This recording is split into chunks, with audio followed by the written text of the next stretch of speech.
Dia 178, segundo Reis, capítulo 10, do versículo 32 ao capítulo 12, versículo 21. Naqueles dias, o Senhor começou a diminuir os limites de Israel. O rei Azael conquistou todo o território, desde o Jordão para o nascente do sol, toda a terra de Gileade aos Gaditas, os Rubenitas e aos Manassitas, desde Aroer, que está junto ao vale de Arnon, a saber, Gileade e Bazã. Quanto aos demais atos de Jeú e a tudo o que fez, e a todo o seu poder, não está tudo escrito no livro da história dos reis de Israel? Jeú morreu e foi sepultado em Samaria, e Jeoacás, seu filho, reinou em seu lugar. Jeú reinou sobre Israel em Samaria 28 anos. Quando Atalia, mãe de Acasias, viu que seu filho era morto, levantou-se e destruiu toda a descendência real. Mas Jeozeba, filho do rei Jorão e irmã de Acasias, raptou Joás, filho de Acasias, do meio dos filhos do rei, que seriam mortos, e o pôs juntamente com a sua babá numa câmara interior, e assim o esconderam de Atalia, e ele não foi morto. Joás esteve com ela, escondido na casa do Senhor, durante 6 anos, e Atalia reinava no país. No 7º ano, Joiada mandou chamar os capitães dos cários e da guarda e reuniu-se com eles na casa do Senhor. Fez uma aliança com eles, pedindo que jurassem na casa do Senhor. Então lhes mostrou o filho do rei e lhes deu ordem, dizendo: Isto é o que vocês devem fazer. Uma terça parte de vocês que entrar no serviço no sábado fará a guarda do palácio real. Outra terça parte estará no portão sul, e a outra terça parte ao portão detrás da guarda. Assim vocês farão a guarda e a defesa deste palácio. Os 2 grupos que saem de serviço no sábado, estes todos farão a guarda da casa do Senhor junto ao rei. Vocês devem rodear o rei, cada um de armas na mão, e se alguém quiser entrar nas fileiras, que seja morto. Vocês devem acompanhar o rei aonde quer que ele for. Os capitães de 100 fizeram tudo o que o sacerdote Joiada lhes havia ordenado. Cada um reuniu os seus soldados, tanto os que entravam de serviço no sábado, como os que saíam de serviço no sábado, e os levou ao sacerdote Joiada. O sacerdote entregou aos capitães de 100 as lanças e os escudos que haviam sido do rei Davi e que estavam na casa do Senhor. Os guardas se puseram cada um de armas na mão, desde o lado direito da casa real até o seu lado esquerdo, e até o altar, e até o templo, para rodear o rei. Então Joiada trouxe para fora Joás, o filho do rei, pôs a coroa na cabeça dele e lhe entregou o livro do testemunho. Eles o constituíram rei, o ungiram, bateram palmas e gritaram: Viva o rei! Quando Atalia ouviu o barulho dos guardas e do povo, veio para onde o povo estava, na casa do Senhor. Olhou, e eis que o rei estava junto à coluna, segundo o costume. Os capitães e os tocadores de trombeta estavam ao lado do rei, e todo o povo da terra se alegrava e tocava trombetas. Então Atalia rasgou as suas roupas e gritou: Traição, traição! Porém o sacerdote Joiada deu ordem aos capitães que comandavam as tropas, dizendo: Façam-nos sair por entre as fileiras, e se alguém a seguir, matem-no à espada. Porque o sacerdote tinha dito: Não a matem na casa do Senhor. Então eles a prenderam, e ela, pelo caminho da entrada dos cavalos, foi para o palácio real, onde a mataram. Joiada fez uma aliança entre o Senhor, o rei e o povo, para serem eles o povo do Senhor. Fez também uma aliança entre o rei e o povo. Então todo o povo da terra entrou no templo de Baal e o derrubaram, despedaçando os altares e as imagens de Baal. Matã, o sacerdote de Baal, foi morto diante dos altares. O sacerdote Joiada pôs guardas sobre a casa do Senhor, reuniu os capitães dos cários, os da guarda e todo o povo da terra, e todos estes conduziram o rei desde a casa do Senhor até o palácio real, passando pelo portão da guarda. E Joás sentou-se no trono dos reis. Todo o povo da terra se alegrou e a cidade ficou tranquila, depois que mataram Atalia a espada, junto ao palácio real. Joás tinha 7 anos de idade quando o fizeram rei. No 7º ano do reinado de Jeú, Joás começou a reinar. Ele reinou 40 anos em Jerusalém. A mãe dele se chamava Zíbia e era de Berseba. Joás fez o que era reto aos olhos do Senhor, todos os dias em que o sacerdote Joiada o dirigia. Apenas os lugares altos não foram tirados e o povo ainda sacrificava e queimava incenso nesses altos. Joás disse aos sacerdotes: todo o dinheiro das casas santas que for trazido à casa do Senhor, a saber, a taxa pessoal, o resgate de pessoas segundo a sua avaliação e todo o dinheiro que cada um trouxer voluntariamente para a casa do Senhor, deverá ser recebido pelos sacerdotes, cada um dos seus conhecidos, e que os sacerdotes reparem os estragos do templo sempre que houver um reparo a fazer. Mas no 23º ano do reinado de Joás, os sacerdotes ainda não tinham reparado os estragos do templo. Então o rei Joás chamou o sacerdote Joiada e os outros sacerdotes e lhes disse: por que vocês não estão reparando os estragos do templo? Agora, pois, não recebam mais dinheiro de seus conhecidos, mas entreguem-no para a reparação dos estragos do templo. Os sacerdotes concordaram em não mais receber dinheiro do povo e concordaram também que não ficariam encarregados de reparar os estragos do templo. Então o sacerdote Joiada pegou uma caixa, fez um buraco na tampa e a pôs junto ao altar à direita de quem entrava na casa do Senhor. Os sacerdotes que guardavam a entrada da porta depositavam ali todo o dinheiro que era trazido à casa do Senhor.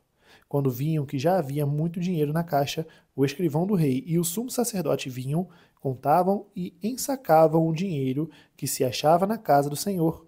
O dinheiro, depois de pesado, era entregue aos que dirigiam a obra e tinham a seu encargo a casa do Senhor. Estes pagavam aos carpinteiros e aos construtores que reparavam a casa do Senhor, e também aos pedreiros e aos cortadores de pedras. Também compravam madeira e pedras lavradas para repararem os estragos da casa do Senhor, e custeavam todo o necessário para a conservação da casa do Senhor. Mas, do dinheiro que era trazido à casa do Senhor, não se faziam nem taças de prata, nem apagadores, nem bacias, nem trombetas, nem qualquer outro vaso de ouro ou de prata para a casa do Senhor, porque davam o dinheiro aos que dirigiam a obra e reparavam com ele a casa do Senhor.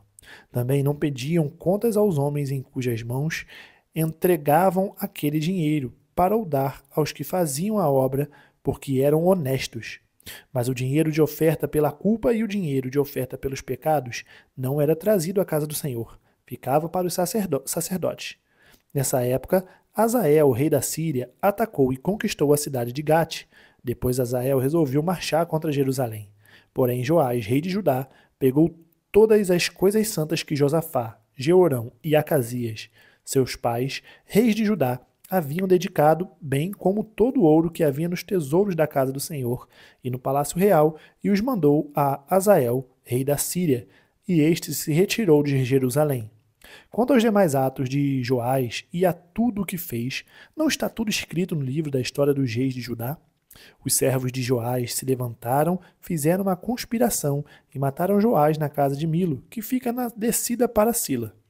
Josacar, filho de Simeate, e Josabade, filho de Somer, servos de Joás, o atacaram e ele morreu. Joás foi sepultado no túmulo de seus pais na cidade de Davi, e Amazias, seu filho, reinou em seu lugar. Atos capítulo 18, do versículo 1 ao 23.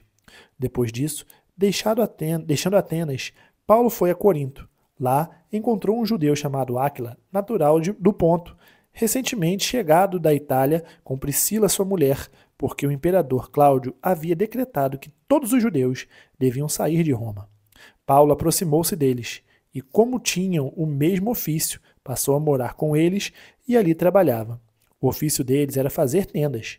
E todos os sábados Paulo falava na sinagoga, persuadindo tanto judeus como gregos. Quando Silas e Timóteo chegaram da Macedônia, Paulo se entregou totalmente à palavra, testemunhando aos judeus que Jesus é o Cristo. Como eles se opuseram e blasfemaram, Paulo sacudiu as roupas e disse-lhes: que o sangue de vocês caia sobre a cabeça de vocês. Eu estou limpo dele e a partir de agora vou para os gentios. Saindo dali, entrou na casa de um homem chamado Tício, justo, que era temente a Deus. A casa dele ficava ao lado da sinagoga. Crispo, o chefe da sinagoga, creu no Senhor com toda a sua casa. Também muitos dos coríntios, ouvindo, creram e foram batizados. Certa noite, Paulo teve uma visão em que o Senhor lhe disse: não tenha medo, pelo contrário, fale e não fique calado, porque eu estou com você e ninguém ousará lhe fazer mal, pois tenho muito povo nesta cidade. Assim, Paulo permaneceu em Corinto 1 ano e 6 meses, ensinando entre eles a palavra de Deus. Quando Galho era procônsul da Acaia, os judeus de comum acordo se levantaram contra Paulo e o levaram ao tribunal, dizendo: "Este homem quer persuadir as pessoas a adorar a Deus de um modo contrário à lei." Quando Paulo ia falar, Galho disse aos judeus: "Se fosse de fato alguma injustiça ou crime de maior gravidade, ó judeus, eu teria motivo para acolher a queixa que vocês estão trazendo. Mas como é uma questão de palavras, de nomes e da própria lei de vocês, resolvam isso vocês mesmos. Eu não quero ser juiz dessas coisas." E os expulsou do tribunal.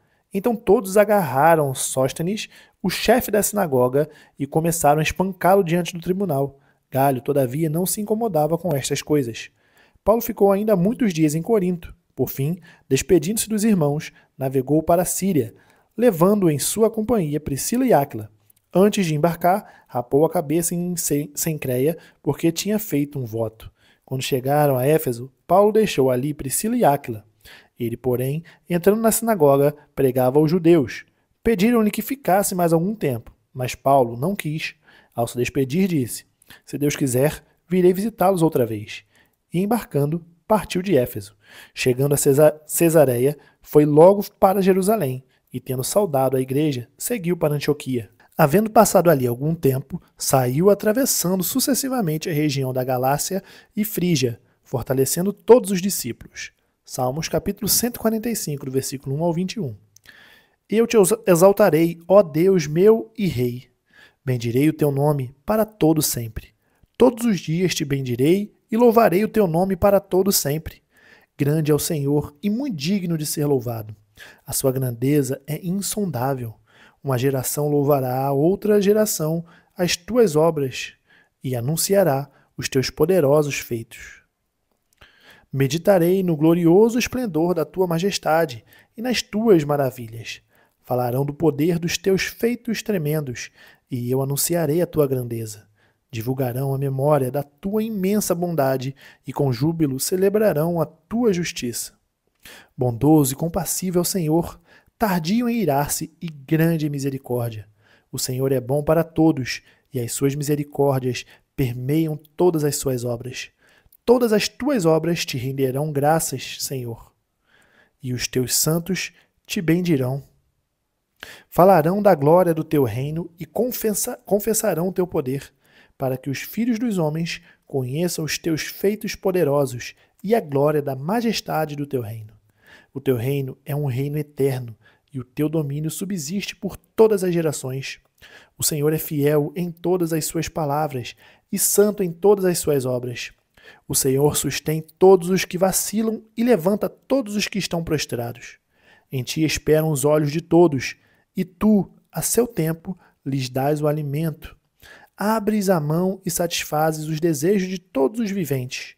Justo é o Senhor em todos os seus caminhos, bondoso em todas as suas obras. Perto está o Senhor de todos os que invocam em verdade. Ele satisfaz o desejo dos que o temem, ouve o seu clamor e os salva. O Senhor protege todos os que o amam, porém todos os ímpios serão exterminados. A minha boca proclamará o louvor do Senhor. Que todos os seres vivos louvem o seu santo nome para todo sempre. Provérbios capítulo 18, versículo 1. O solitário busca o seu próprio interesse e se opõe à verdadeira sabedoria. Terminamos o dia 178, nós nos vemos amanhã no dia 179. Até mais.